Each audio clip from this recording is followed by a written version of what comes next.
400 केवी का वोल्ट है, यानी कि 4 लाख वोल्ट का करंट है, बिजली पैदा हो रहा है। और यहाँ देखिए ये है आपका फर्नेस है, बॉयलर फर्नेस है।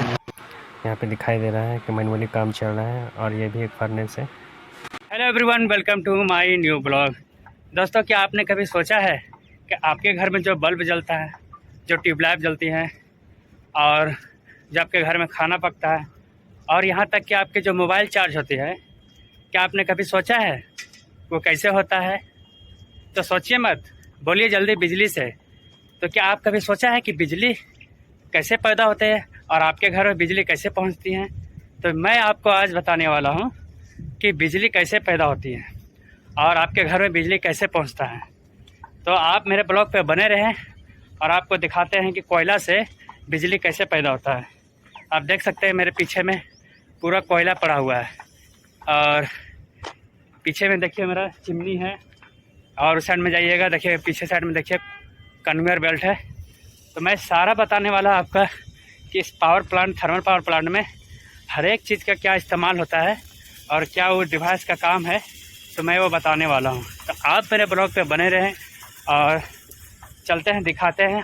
अब मेरा ब्लॉग यहाँ से स्टार्ट होता है। कैसे बनती है, तो इसके पीछे एक रोचक साइंस भी है, रोचक टेक्निक भी और प्रोसेस भी है। अब ये हमारा क्या है, कॉल एरिया है, यानी कि कॉल यार्ड है। ये जो है प्लांट का लगभग आधा एरिया कवर कर लेता है। यहाँ पे इसका क्या है, इसके लिए रेलवे चाहिए, उसके बाद वहाँ से कोयला अनलोडिंग होगा। यहाँ पे देखिए वैगन टिपलर है और वैगन टिपलर जो है यहाँ पे अनलोडिंग करने का प्रोसेस है। ये कोयले का गाड़ी है और इसमें कोयले अनलोडिंग होता है। अब अनलोडिंग क्या है, देखिए एक प्रोसेस है, टेक्निक है। वो जो है कोयले का जो वैगन है उसको कपलिंग किया जाता है। कपलिंग करने के बाद देखिए उसको पूरा बोगी को पलट दिया जाता है, अनलोडिंग करने का प्रोसेस। और जो अनलोडिंग जो है, अनलोडिंग कोयले जो है वो जो नीचे जाली लगा है उसमें कोयले गिर जाता है और वो क्या है, कन्वेयर के थ्रू जो है वो आपका चला जाता है, क्रेशर हाउस में जाता है। अब कन्वेयर के थ्रू क्रेशर हाउस में आने के बाद क्या है, कोयले जो है बड़े छोटे साइज़ का रहता है, तो उसमें क्या है, बराबर करके क्रश कर दिया जाता है, पीस दिया जाता है। ये है क्रेशर मशीन जो आपको दिखाई दे रहा है सामने में, और ये क्रेशर हाउस है। कोयला जो है क्रश होने के बाद जो है उसमें जो है यहाँ पे एक यार्ड पे भेजा जाता है कन्वेयर के थ्रू।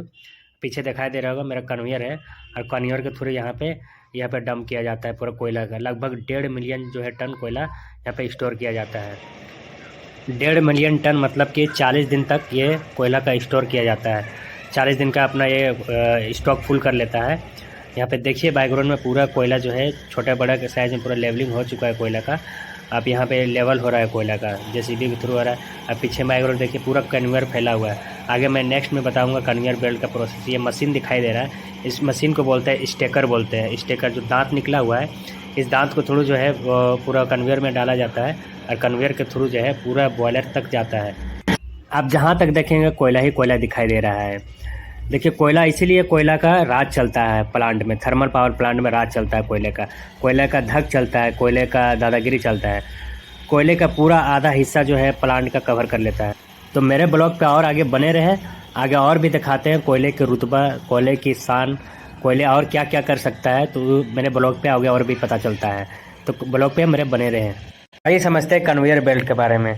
कन्वेयर बेल्ट क्या करता है कि कोयले को एक जगह से दूसरे जगह तक आसानी से पहुंचाया जा सकता है।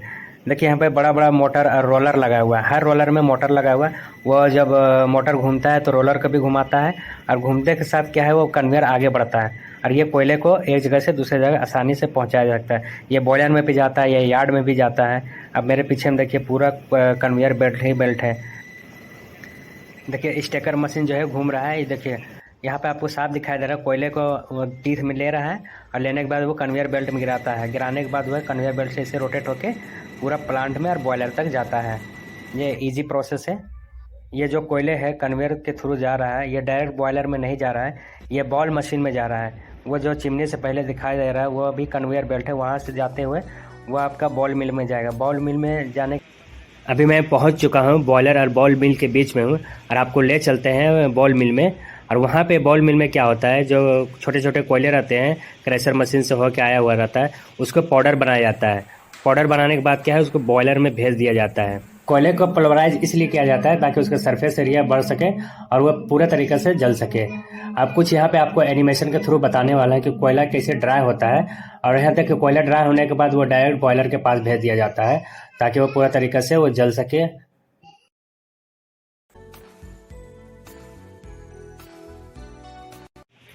मैं बॉयलर एरिया में पहुंच चुका हूं और बॉयलर के सामने मैं खड़ा हूं और दिखाई दे रहा है ऊपर में, देखिए वो बॉयलर का स्टीम निकल रहा है, उधर चिमनी का धुआं भी निकल रहा है। तो आइए पूरा बताते हैं बॉयलर के बारे में, क्या फंक्शन है, क्या काम करते हैं। अब ये पीछे में दिखाई दे रहा है, स्टीम लाइन है, पूरा वाटर लाइन है, स्टीम लाइन है, देख रहे हैं वो पीछे पूरा दिखाई दे रहा है। तो चलिए बॉयलर के बारे समझते हैं और एनिमेशन के थ्रू आप लोग को समझाते हैं कि बॉयलर के क्या फंक्शन है। यहाँ ये है बॉयलर, और बॉयलर एक ऐसा मशीन है जो पानी को भाप में बदलता है।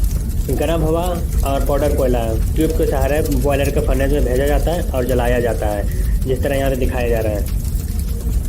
यहाँ पे प्री हीटर और इकोनोमाइजर लगा हुआ है। इकोनोमाइजर का काम क्या होता है कि जो वाटर है और एयर है बॉयलर में जाने से पहले उसे गर्म किया जाता है ताकि इकोनॉमिकली हमारा फ़ायदा हो सके और बॉयलर का इफिशिएंसी को बढ़ा सके। यहाँ पे आपको बहुत सारा ट्यूब दिखाई दे रहा है, ये बॉयलर के अंदर है और सारे ट्यूब में पानी भरा हुआ है। एक ड्रम दिखाई दे रहा है, वो ड्रम में आधा स्टीम है और आधा पानी है। अब देखिए यहाँ पे रेड कलर का जो ट्यूब आपको दिखाई दे रहा है वो पानी जो है भाप में बदल चुका है और वो सुपर हीट हो चुका है। और ये क्या है, रेड जो है पाइप दिखाई दे रहा है वो टरबाइन में उसको भेज दिया जाता है। वो स्टीम को टरबाइन में भेजने के बाद क्या है, वो हाई प्रेशर हाई टेम्परेचर में वो टरबाइन में जाता है। यहाँ पे जो है स्टीम जो है टरबाइन पे पहुंच चुका है। अगला प्रोसेस जाने से पहले क्या है, कोयले का दादागिरी, कोयले का जो है निपटारा यहीं पे कर देते हैं। आग पकड़ने के बाद कोयले का जो भारी राख है वो नीचे बैठ जाता है, जिसको बॉटम ऐश बोला जाता है, और क्या है सीमेंट फैक्ट्री को सप्लाई कर दिया जाता है। मेरे पीछे जो दिखाई दे रहा है वो है ESP है, इलेक्ट्रोस्टैटिक प्रेसिपिटेटर है। ये क्या करता है, हल्के राख को यानी फ्लाई ऐश को प्यूरिफाई करता है और चिमनी के थ्रू बाहर फेंक दिया जाता है। आइए आप लोग को यहाँ पे समझाते हैं कि ESP कैसे काम करता है और ये धुआं को कैसे प्यूरिफाई करता है और चिमनी के थ्रू कैसे बाहर फेंकता है। आज आपको समझाते हैं एनिमेशन के थ्रू। ESP का काम क्या आता है, धुआं को प्यूरिफाई करता है और इसमें जो है ESP में 2 प्लेट लगा रहता है जिसको इलेक्ट्रोड कहा जाता है। वो इलेक्ट्रोड जो है पॉजिटिव चार्ज रहता है। ऊपर में देखो ट्रांसफार्मर लगा हुआ है, हाई वोल्टेज इलेक्ट्रॉन सप्लाई हो रहा है। वो नेगेटिव चार्ज क्या करता है, जो फ्लू गैस का डस्ट पार्टिकल है उसको भी आयोनाइज करके नेगेटिव चार्ज बना देता है और क्या है वो प्लेट पे चिपक जाता है क्योंकि प्लेट पॉजिटिव चार्ज होता है। आगे क्या है, ऑटोमेटिक स्ट्राइक मशीन लगा हुआ है जो कि प्लेट को हीट करता है और हीट करने के बाद वो प्लेट के जितने भी डस्ट पार्टिकल वो ऊपर से नीचे होकर चला के सीमेंट फैक्ट्री में चला जाता है। ESP से होने के बाद जो है धुआं जो है गैस जो है पूरा तरीक़ा से प्यूरिफाई हो चुका रहता है। और वो पीछे दिखाई दे रहा है मेरा वो डक्ट लाइन है, वो डक्ट लाइन होते करते चिमनी से ऊपर वो फ्लू गैस निकल जाता है जो एनवायरमेंटल फ्रेंडली होता है, जो इससे नुकसान नहीं होता है। दोस्तों यहाँ से जो है कोयले की निपटारा करने के बाद जो कोयले की प्यार मोहब्बत जो है वो ख़त्म हो चुका है। अब जो कोयले जो है अपनी मोहब्बत में जल चुका है और यहाँ से हम चलते हैं, आपको ले चलते हैं टरबाइन की ओर। और टरबाइन के जानते हैं कैसे टरबाइन काम करता है, कैसे वो जनरेटर को घुमाता है और बिजली कैसे पैदा करता है, वो आपको आगे दिखाते हैं। अब यहाँ पे चलते हैं टरबाइन हाउस, जो टरबाइन रूम है वहाँ पे दिखाते हैं आपको। अब मैं यहाँ पे टरबाइन हाउस आ चुका हूँ। अब यहाँ 2 तरीक़े से टरबाइन है, एक HP है और एक LP है। HP मतलब कि हाई प्रेशर टरबाइन और LP मतलब लो प्रेशर टरबाइन है, और उसके बगल में है एक जनरेटर रखा हुआ है। तो देखते हैं ये टरबाइन कैसे काम करता है, इसको एनिमेशन के थ्रू आप लोग को समझाते हैं। बॉयलर में जो है स्टीम बनने के बाद जो है जो आपको रेड कलर का जो पाइप दिखाई दे रहा है वो स्टीम लाइन है। वो स्टीम लाइन क्या करता है, वो हाई प्रेशर हाई टेम्परेचर से वो आके हीट करता है, स्ट्राइक करता है हाई प्रेशर टरबाइन पे। जैसे ही स्टीम जो है हाई प्रेशर हाई टेम्परेचर से स्ट्राइक करता है टरबाइन के ब्लेड पे, तो टरबाइन जो है घूमने लगता है, बहुत तेज़ी से घूमता है। स्टीम जो है हीट करने के बाद क्या होता है, लो प्रेशर लो टेम्परेचर में हो जाता है और ठीक टरबाइन के नीचे जो है कंडेंसर लगा होता है जो कि कंडेंस होकर नीचे पानी आता है। यहाँ पे कंडेंसर में 2 पाइप लगे हुए दिखाई दे रहा है, एक रेड एरो में और एक ब्लू एरो में।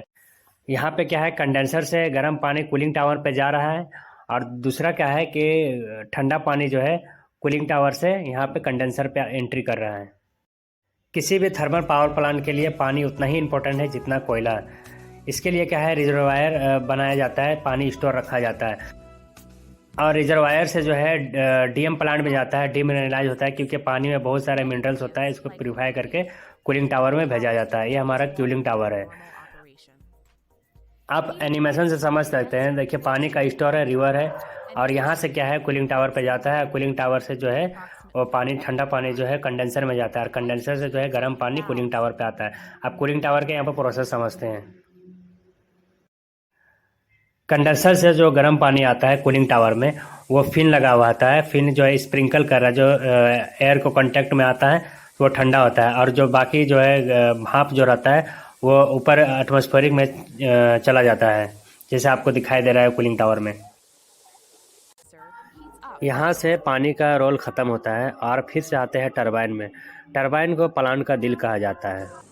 आपको यहाँ पे टरबाइन का बहुत बड़ा तीत दिखाई दे रहा होगा, दांत जैसा लग रहा होगा, फैन जैसा लग रहा होगा। इसमें क्या होता है कि जो बॉयलर से स्टीम आता है हाई प्रेशर हाई टेम्परेचर से, इसमें क्या इस तीत में हीट करता है। हीट करने के बाद क्या होता है, वो तीत बहुत तेज़ी से घूमने लगता है, और वो घूमने के बाद क्या होता है कि इसके बाद क्या है, टरबाइन का जो शाफ्ट है वो रोटेट होने लगता है, घूमने लगता है। इसके घूमने के साथ साथ क्या है, वो जो कनेक्ट रहता है जनरेटर का शाफ्ट से, वो भी जनरेटर का शाफ्ट भी इसके साथ साथ घूमने लगता है। तो आप लोग को लग रहा होगा कि जनरेटर का शाफ्ट घूमने से, जनरेटर का कॉइल घूमने से बिजली कैसे पैदा होगा। तो हाँ भाई, बिजली पैदा होता है, तो वो है आपको एनिमेशन के थ्रू से आपको बताने जा रहा है, जो आपको अभी तक एनिमेशन से ही अब आते हैं असली कहानी पे, मुख्य किरदार पे, जिसका सब हमको इंतजार है सबका कि बिजली कैसे बनती है। आइए कुछ टेक्निकल टर्म है उसको समझते हैं। फ्राइडे एक साइंटिस्ट का नाम है। उनके अकॉर्डिंग जो है, उनके अनुसार जो है, दो चुम्बक के बीच में, दो मैग्नेट के फील्ड में, नॉर्थ पोल यानी साउथ पोल, उन दोनों के बीच में क्या होता है कि वो मैग्नेटिक फील्ड क्रिएट होता है। मैग्नेटिक फील्ड क्रिएट करने के बाद क्या होता है, अक्सर यह हम लोग बचपन में किया करते थे कि दो चुम्बक लेते थे और दोनों को आपस में संपर्क में लाते थे, जो एक फोर्स महसूस होता था। फोर्स इसलिए महसूस होता था क्योंकि नॉर्थ पोल और साउथ पोल एक दूसरे को अट्रैक्ट कर रहा है। अट्रैक्ट करने से क्या होता है, वहाँ पे मैग्नेटिक फील्ड क्रिएट हो चुका है। जहाँ मैग्नेटिक फील्ड क्रिएट हुआ था वहाँ पे क्या हुआ, एक वायर को घुमा के देखा गया। वायर को घुमाने से क्या हुआ कि जो मैग्नेटिक फ्लक्स था वहाँ पे मैग्नेटिक फ्लक्स को डिस्टर्ब किया। डिस्टर्ब करने के बाद क्या हुआ, कुछ डिफ्लेक्शन नज़र आया वहाँ पे।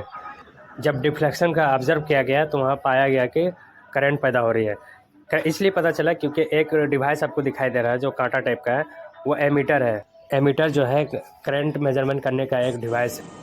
आपको यह जनरेटर दिखाई दे रहा होगा जो टरबाइन्स के हिसाब से कनेक्ट है। जो टरबाइन घूमता है तो ये भी इसको रोटेट करता है। अब इसमें देखिए कितना सारा वायर कॉइल जो है उसमें बाइंड किया हुआ है। तो यही कॉइल को जो है जो चुंबक के बीच में, मैग्नेट के बीच में से घुमाया जाता है। क्या होता है, करंट डेवलप होता है, करंट को बनाया जाता है। करंट बनने के बाद क्या होता है कि इसको स्टोर नहीं किया जाता है, बल्कि स्टेप अप ट्रांसफार्मर में भेज दिया जाता है। भेजने के बाद क्या है, उसको 4 लाख वोल्ट तक यानी कि 400 केवी तक इसको बढ़ा के ट्रांसमिशन लाइन के द्वारा भेज दिया जाता है। इस करंट को ट्रांसमिशन लाइन द्वारा स्टेप डाउन ट्रांसफार्मर में भेज दिया जाता है। जो 4 लाख वोल्ट का था वो जो 11,000 तक, उसको 11 केवी तक कम किया जाता है, यानी जिसको हम लोग 11,000 वो बोलते हैं। अब ये 11,000 जो है क्या है, अपने गली नुक्कड़ में जो हम लोग ट्रांसफार्मर देखते हैं उसमें भेज दिया जाता है। अब 11,000 वोल्ट को क्या है, अपने घर का या फिर गली नुक्कड़ में जो ट्रांसफार्मर लगा रहता है उसमें भेज दिया जाता है। वहाँ से क्या है, 3 फेज और 1 न्यूट्रल जो है वायर लगा हुआ होता है। वहाँ से हम लोग क्या करते हैं कि 1 फेज और 1 जो है न्यूट्रल में अपने घर में वो तार खींच लेते हैं, और वहाँ से क्या हम लोग बल्ब या लाइट फैन चलाते हैं, और वहाँ से एसी में बैठकर हम लोग आराम से बोलते हैं कि यार लाइट क्यों नहीं आ रहा है यार। तो भाई आने में इतना कुछ ना कुछ प्रॉब्लम होता है, इसलिए थोड़ा प्रॉब्लम होता है। तो बिजली बनने में इतना सारा खर्च और इतना ज़्यादा मेहनत है, तो आप भी और हम भी आज से क्या करेंगे, थोड़ा बिजली को थोड़ा सा किफ़ायती में खर्चा करें, बिना ज़रूरत का खर्चा ना करें। अब मैं ब्लॉग का यहीं पे ख़त्म करता हूँ। अगर मेरी वीडियो अच्छी लगे please like share and subscribe ज़रूर करें। हाँ, एक इम्पॉर्टेंट बात, बेल आइकन ज़रूर दबाएं ताकि आपका नोटिफिकेशन जो है आपको सबसे पहले मिले। अब मुझे इजाज़त दीजिए, मैं यहाँ से चलता हूँ। जय हिंद, जय भारत।